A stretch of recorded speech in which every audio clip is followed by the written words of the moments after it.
labbirra kan si faarsu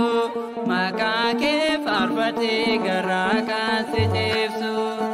Waaqayyo gooftaanaaf kenne akka Daawit labbirra kan si faarsu maqaa kee faarfatee garaa kan si ceebsu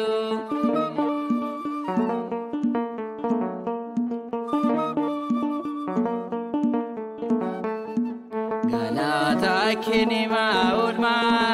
kendu pada gocaan kee iddoodha maaltu lakkama addummaan kee adda kameen madaalama himame iddoomuu gooftaa bara baraan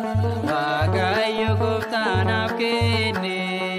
akka Daawit labbirra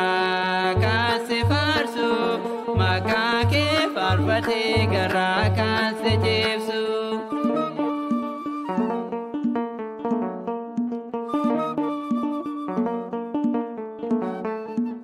Dibata mataa koo barruu kenna dibde utuu diin ilaalu waltajjiif na dhaabde gooftaa situ jiraanoo qofa miti addunyaan hundumtuu eegumsa keef jirti Waaqayyo gooftaanaaf kenne akka Daawit labbirra kan si faarsu maqaa kee faarfatee garaa kan si ceebsu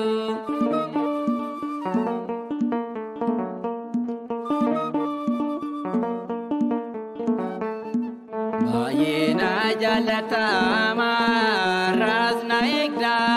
daangaas kan hin qabne gargaarsi kee adda utuun sin qabanne anuu kuufeen ture lubbuu koos du'arraa gooftaa situ fure Waaqayyo gooftaanaaf kenne akka Daawit labbirra kan si faarsu maqaa kee faarfatee garaa kan si ceebsu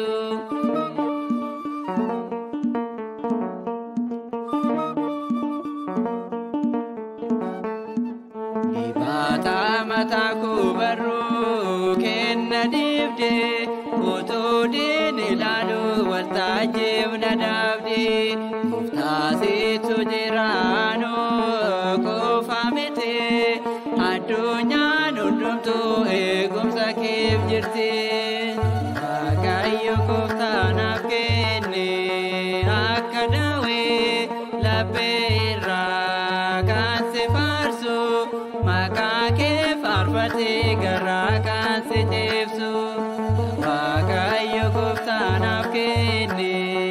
akka Daawit labbirra kan si faarsu maqaa kee faarfatee garaa kan si ceebsu